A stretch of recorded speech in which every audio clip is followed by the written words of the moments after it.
Iniciando mais um projeto do Museu Virtual da Rádio e da TV aqui na FAAP. Começamos com o projeto Histórias e Conexões com o Rádio e a TV. Me chamo Ana Luísa, estou no curso de Publicidade e Propaganda da FAAP e estou no primeiro semestre.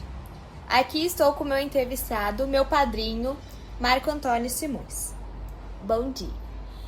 Bom dia, Ana Luísa. Atualmente você ouve rádio ou podcasts? Eu ouço bastante podcast, mais do que rádio hoje em dia, mas eu ouço rádio a minha vida inteira, desde que eu tenho 11 anos de idade, e continuo ouvindo, numa quantidade menor. E em relação à TV, você ainda assiste TV como antigamente? Como é a sua relação com a televisão? Bom, eu sou apaixonado por televisão desde sempre, começando que eu via os desenhos animados, as séries, aí depois comecei a ver futebol, os programas, e eu assisto muito a televisão, só que hoje eu vejo muito mais TV a cabo e o streaming, os streams que tem disponíveis, e eu vejo muito YouTube. O YouTube eu acho que é uma maneira de você criar o seu próprio canal de televisão. É assim que eu uso o YouTube.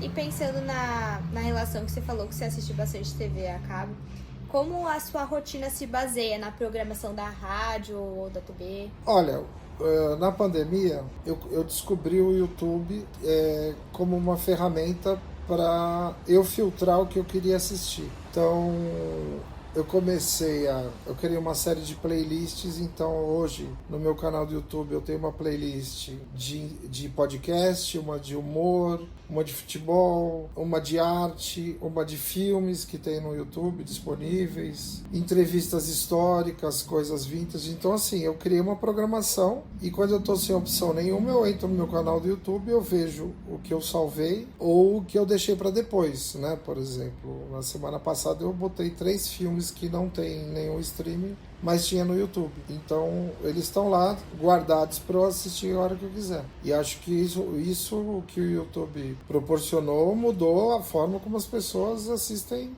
veem a televisão. Na verdade, hoje é só o aparelho, né? É o aparelho que a gente usa para ver o que quiser. TV aberta mesmo, eu vejo muito pouco. Os canais tradicionais, né? Pensando agora mais no rádio. Você lembra como era o primeiro aparelho de rádio que teve na sua casa? Ou que você lembra de ter tido? Aquele aparelho ali.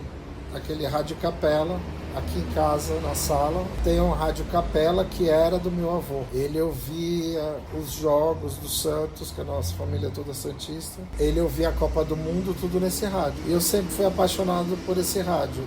Meu avô faleceu e depois de alguns anos a minha avó me fez uma surpresa e me deu o rádio. Ele não funciona hoje, ele tá só com a casca. Mas esse é o primeiro rádio que eu tive contato, porque esse rádio capela ele tinha o impacto de uma televisão, né? Antigamente a televisão veio nos anos 50 e esse rádio é muito anterior a isso. E quando você costumava ouvir mais o rádio, assim? Você falou muito da sua relação com os jogos de futebol que você via com seu avô, mas você assistia alguma radionovela, ouvia alguma radionovela, algum programa de rádio, músicas também, como era a relação com as músicas na rádio? Não, radionovela eu não vi, porque eu não sou tão velho assim. Tudo bem, eu tenho mais de 60, mas eu não vi radionovela. O máximo que eu vi, mas é em termos de revista, porque existiam as fotonovelas, que era uma versão da radionovela que as minhas tias viam. Então quando eu ia na casa delas eu ficava folheando, achava engraçado aquilo. É como se fosse uma história em quadrinhos, só que eram com fotos. É uma arte que se perdeu, mas era bem divertido ver. Bom, eu comecei a ouvir rádio. A minha relação com o rádio começou quando eu ia para a escola com os meus pais. Porque a hora que acordava, o meu pai ouvia geralmente a Rádio Jovem Pan, que tinha uma vinheta que é histórica, que era Vambora, vambora, tá na hora, vambora, vambora. Essa vinheta acho que existe até hoje. Então meu pai ia tomar banho, a gente tava tomando banho e ele ficava ouvindo isso. Fora isso, eu não ouvia rádio na época, mas meu primeiro contato foram com as notícias. Quando eu tinha lá pelos meus 10, 11 anos, assim, que eu comecei a me interessar por futebol, o que eu ouvia no rádio eram os jogos do Santos. Porque era o único jeito de você acompanhar os jogos, porque os jogos não eram transmitidos toda hora que nem é hoje. Geralmente eles transmitiam as finais dos campeonatos. Aí você conseguia ver os jogos. O contato que eu tinha com o meu time do coração era ouvindo a rádio. Então eu ouvi muito rádio, e até hoje, às vezes quando não vai transmitir, eu ponho no canal do YouTube, que nada mais é que uma rádio que transmite pro YouTube também. Então sempre foi muito forte, eu nunca deixei de ouvir rádio, né? E quando eu fui por uns 15 anos que eu comecei a me interessar por música, eu ouvi as FMs que tinham o estilo de música que eu gosto mais, que é rock, e às 6 da tarde tinha um fenômeno engraçado em várias cidades do Brasil. Das 6 às 7, as rádios selecionavam as músicas mais pedidas. E aí a chance de você ouvir de novo uma música que você tinha gostado durante a programação era ligar para a rádio e pedir para eles tocarem a música de novo. E um monte de gente fazia isso. Então as mais votadas, elas tocavam das 6 às 7, numa regressiva, né? Da mais pedida ficava por último. E outro fenômeno que tinha, que era muito legal, como o acesso aos discos também era muito caro, o que a gente fazia? Quem gostava muito de música como eu, pegava uma fita, cassete, talvez vocês saibam nos livros aí as ilustrações, mas era uma coisa que a gente botava no toca-fita, deixava pronto para gravar, e a hora que ele anunciava a música que você queria gravar, você apertava o REC e gravava. E assim você ia criando o seu Spotify pessoal, né? Fazer o seu mixtape, porque era a chance de você ouvir a música que você gostava na hora que você quisesse. Esse formato existe até hoje, inclusive a MTV, um dos programas que mais faziam audiência era exatamente as 10 mais, né? Que era a Astrid, a Astrid Fontanelli que apresentava, que era o mesmo processo. As pessoas viam os clipes durante o dia e ficavam loucos para rever, então assistiam nesse horário, que acho que era das 7 às 8, não lembro agora na MTV como era. E na sua época de faculdade, assim, que você veio para São Paulo, você morava em Santos, como é que era a sua relação com a televisão?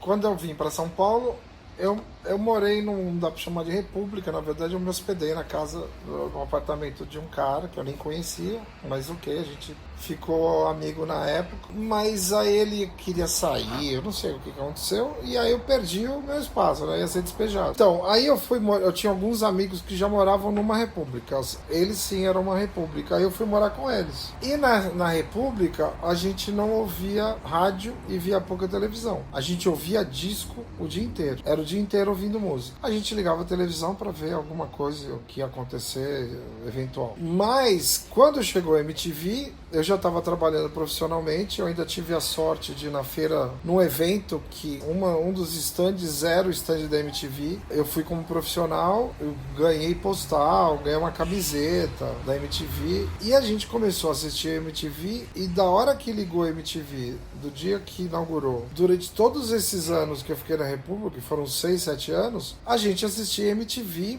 o tempo inteiro, não mudava o canal, a gente só assistia MTV, porque juntava as coisas que a gente queria, era informação sobre música, sobre cultura, um monte de gente bonita apresentando os programas da MTV, tanto as meninas quanto os caras, todo mundo descolado, todo mundo da mesma idade que eu tinha, e ouvi músicas que chegavam muito rápido aqui no Brasil, antes mesmo de chegar um disco de fora, vinha o clipe, e a gente adorava aquilo, e era, na nossa casa era audiência global, né? Tipo, era 90% do tempo assistindo a MTV, e ela ajudou a formar uma geração de pessoas muito influenciadas pela MTV, na estética, no grafismo, na linguagem, assim, e o mais impressionante é que a MTV tinha uma audiência pequena comparado com Globo, SBT, Record, sei lá.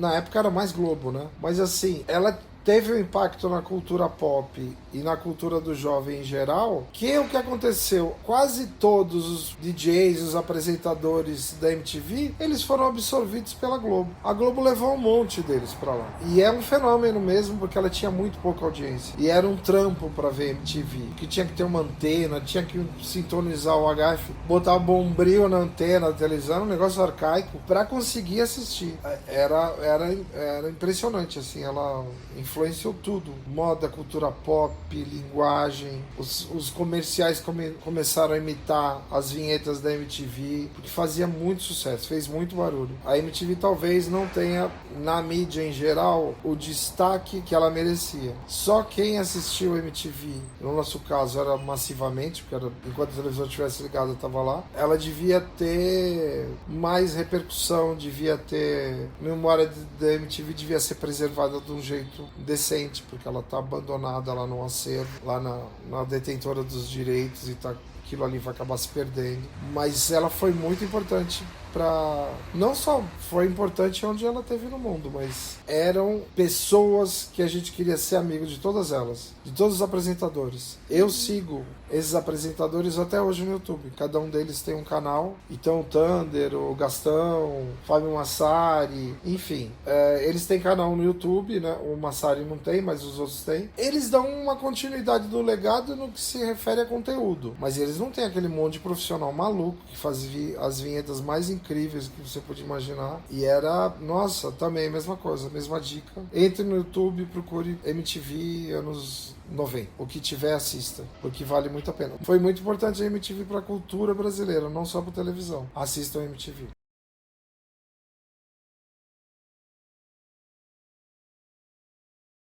Quando você escutava rádio, você falou que você escutava muito com seus pais, não tá? Mas você costumava, em geral, ouvir mais sozinho, com amigos, com a sua família? Como era isso? Não, o rádio pra mim, eu só ouvia com os meus pais porque meu pai deixava alto, né, de manhã. E no carro, às vezes, a minha mãe ia ouvindo rádio, eu ia ouvindo... Mas eu nem prestava atenção. Mas a minha relação com o rádio era mais sozinho mesmo, né? Eu ficava no meu quarto, eu botava mais baixo para não encher o saco dos meus irmãos, mas eu ficava ouvindo o rádio lá, e às vezes até radinho de pilha, que eu grudava no ouvido, porque aí realmente não incomodava ninguém, era só eu que estava ouvindo. Era um improviso de um fone, né? Você grudava o radinho na orelha. Em relação àqueles programas de rádio que as pessoas ligavam, você já chegou a participar de algum? Eu já liguei para... Em Santos, eles faziam umas promoções de ganhar ingresso, então eu já liguei para ganhar ingresso, já liguei para fazer uma pergunta, mas geralmente você não entrava ao vivo no ar. A única vez que eu entrei ao vivo no ar, que eu fiquei até surpreso, que uma banda que eu gosto muito foi no 89 fazer uma entrevista, e eles abriram perguntas para fazer perguntas para os músicos. Eu liguei, eles atenderam, e aí eu fiquei, e agora, né? O que eu faço? E aí eu fui bem cara de pau, porque eu tava estudando publicidade. Então eu liguei pra rádio, e aí o cara falou, qual a pergunta que você quer fazer? Aí eu, na maior cara de pau, perguntei pro Edgar Escandurra como era o processo deles de fazer as capas de disco e o material gráfico e tal. E aí ele explicou, aí eu falei... Eu pedi desculpa, mas eu falei assim, não, é que eu sou publicitário, já me achando, né? Eu tinha uns 18, 19 anos de idade. Eu falei, não, é que eu sou publicitário e eu trabalho com isso todo dia, porque eu trabalhava no estúdio, né? E eu queria saber se eu podia apresentar umas sugestões de capa de disco, de logotipo. E aí, pra minha surpresa, eles falaram, manda pra gente e tal. É claro que eu não mandei, né? Porque depois de passar essa vergonha, foi... meio histórica para mim. Alguns anos depois eu trabalhei com um cara, nós dois éramos estagiários numa agência multinacional, e eu tava contando minhas coisas, eu falei para ele, e o cara falou, foi você esse cara de pau que ligou se oferecendo para fazer capa de disco? E assim, ele tinha ouvido. Foi tão ridículo que eu fiz, que esse cara me ouviu eu falando no rádio, me achou um grande cara de pau, mas ele gostou da minha atitude, e depois de alguns anos eu estava trabalhando com ele, né? A primeira dupla de criação foi com o Fabiano, que eu conheci, esse meu amigo, que ele fez dupla e ele ouviu esse mico que eu passei na rádio. Mas eu tenho as artes das capas de disco até hoje, mas nunca entreguei. E pensando em eventos marcantes que aconteceram durante a época do rádio e da televisão, assim, tem algum que você lembra, tipo, do momento que você escutou que te marcou muito, você lembra até hoje desse momento, dessa notícia, desse evento? Essa memória de me lembrar onde eu estava num evento marcante, tipo a morte do Senna, ou quando o Brasil foi campeão, ela tá mais associada à televisão, porque aí já é uma época onde esses fatos, que foram muito marcantes e alguns outros, eu tava na frente da televisão, não tava ouvindo o rádio. Então, na televisão tem a morte do Senna, que foi um absurdo. Acho que todo brasileiro se lembra. Todo brasileiro que já tivesse uma certa consciência da importância dele, todo mundo se lembra onde estava. Quando o Brasil foi campeão, em 94, em 2002, quando o Tancredo morreu, se bem que eu não lembro onde eu estava, mas no impeachment do Collor, de 92, quando aconteceu, quer dizer, são coisas que a gente já vivenciou pela TV, não tanto pelo rádio. A última que eu lembro que foi marcante foram os aviões da Torre Gêmeas. Eu vi ao vivo aquilo.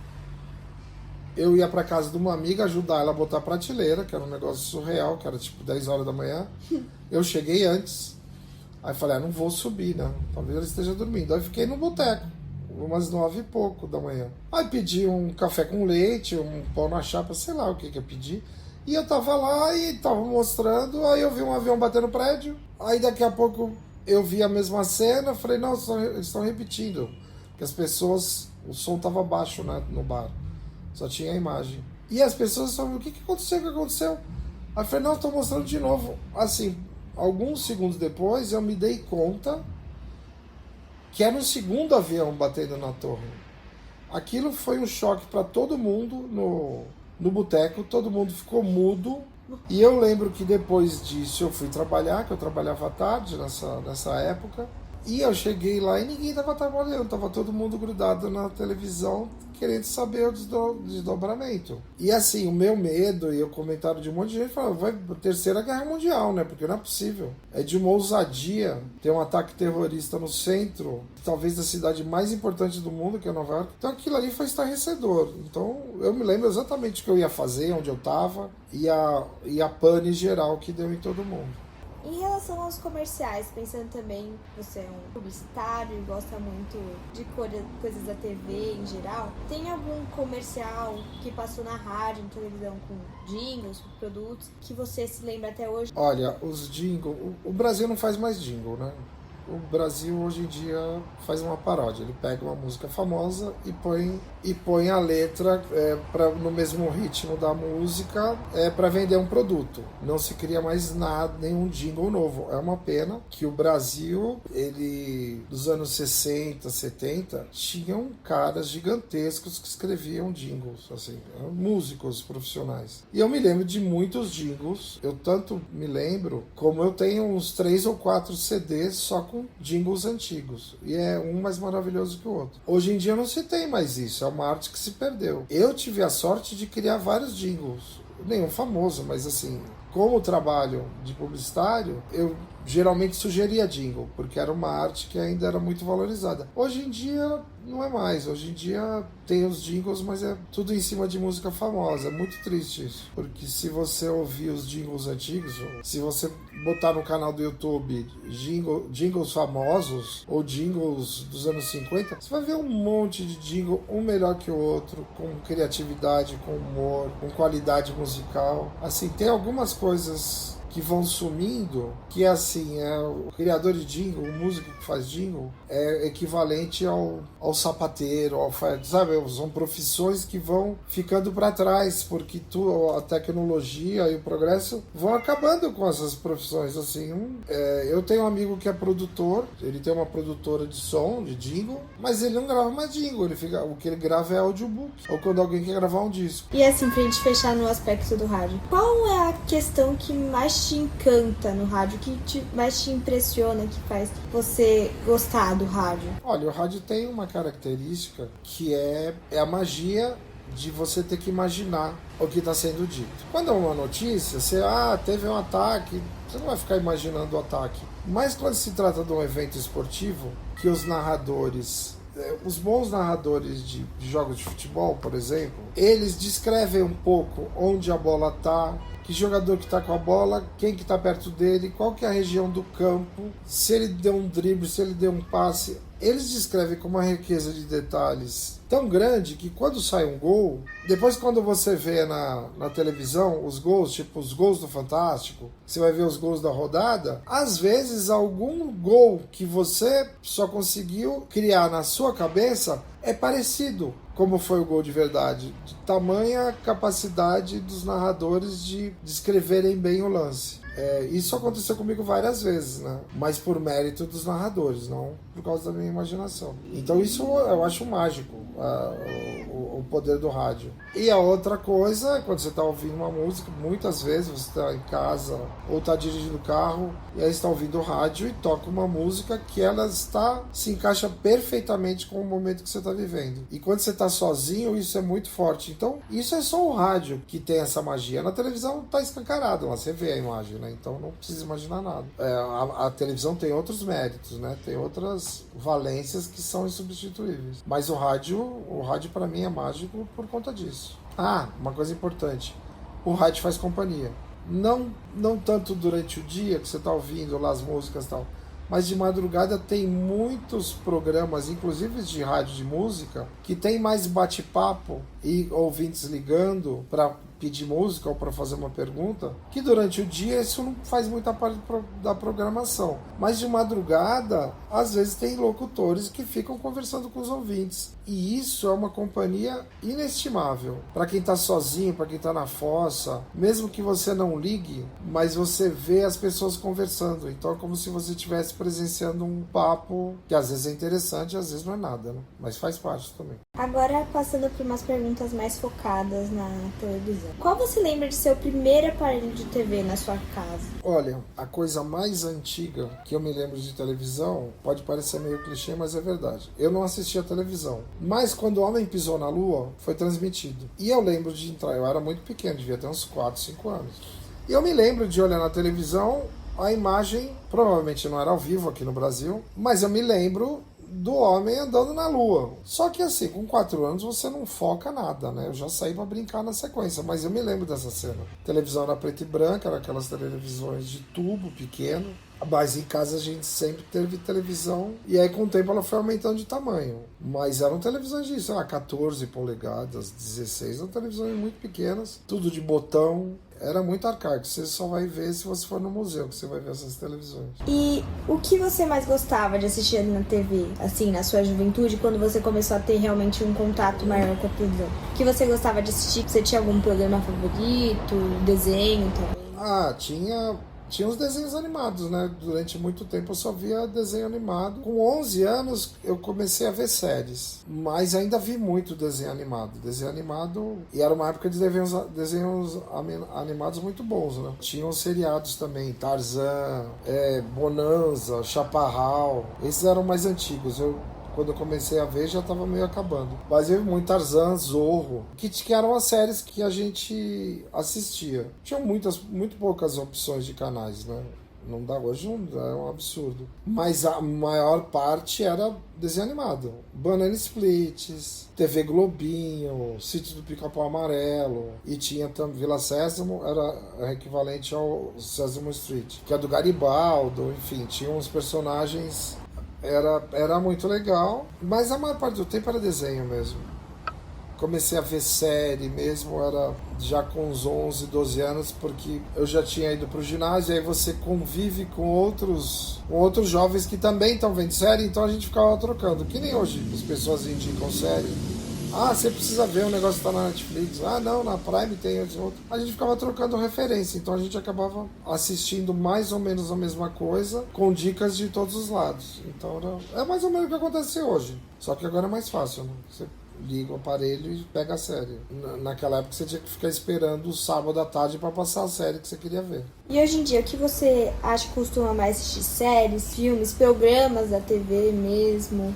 Programa da TV é muito pouco. Eu vejo mais quando eu tô na TV aberta, é programa esportivo, mas na TV fechada eu vejo qualquer coisa. Eu vejo Discovery, eu vejo History, eu vejo programa esportivo, eu vejo Film and Arts, que é um canal que eu gosto muito, que tem um monte de filmes diferentes. Eu fico zapeando o streaming como se tivesse só 4 canais, e às vezes não tem nada que eu queira ver. Assim, é tanta oferta que você às vezes acha que não tem nada. E na verdade tem muita coisa. Então é mais isso. Eu vejo mais streaming, YouTube e TV fechada. TV aberta acho que eu devo ver 10% do tempo, no máximo.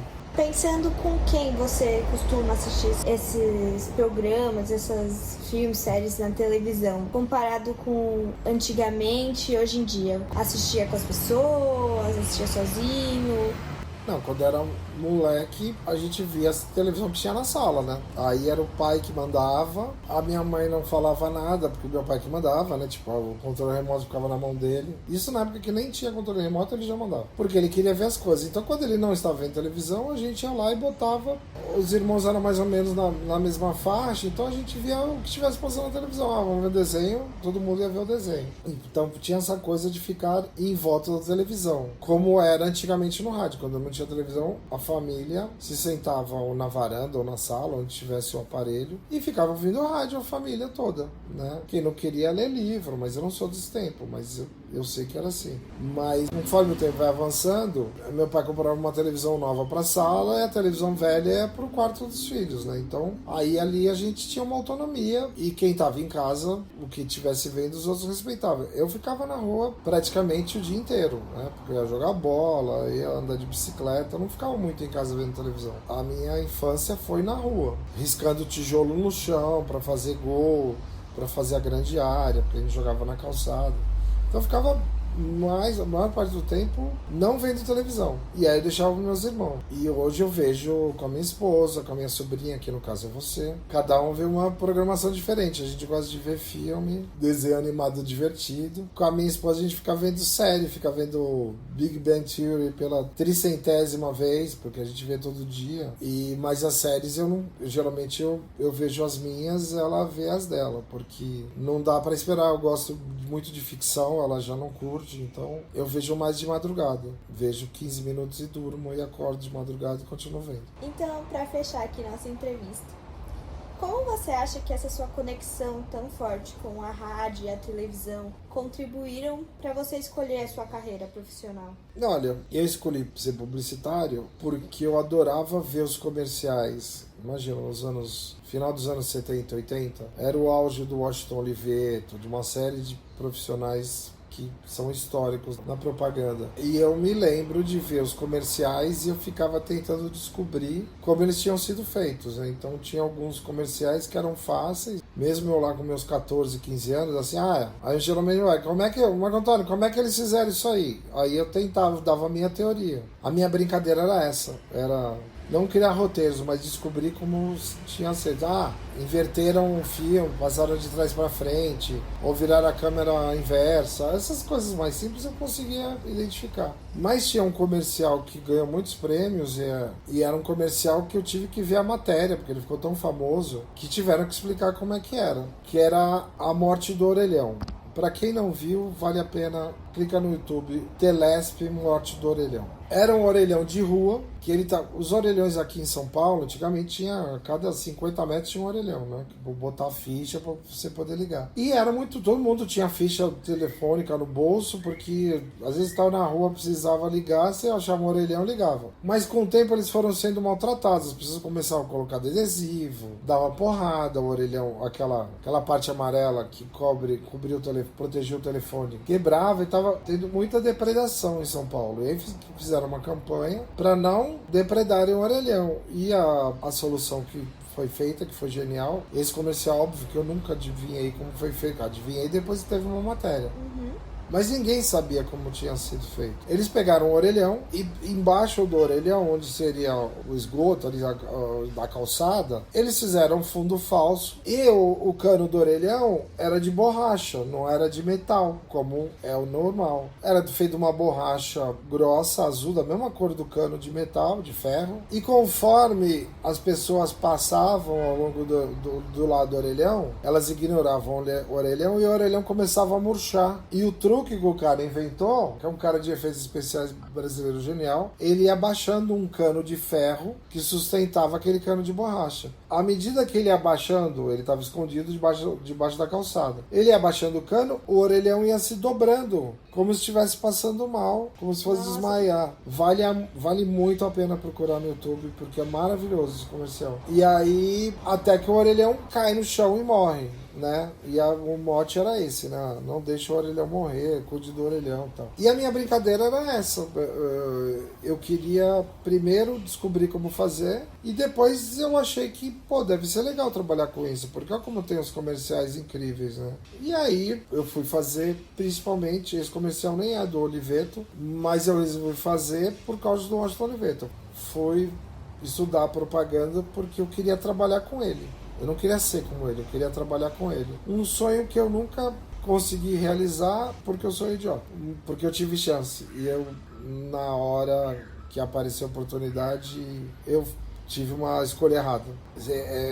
Eles me ofereceram estágio e eu queria emprego, porque eu já tinha emprego, já trabalhava com propaganda. Mas eu ia realizar meu sonho que me levou até ser publicitário. Mas tá tudo certo, eu falei com ele outras vezes. Inclusive falei, eu só tô aqui, eu só fui fazer propaganda por sua causa.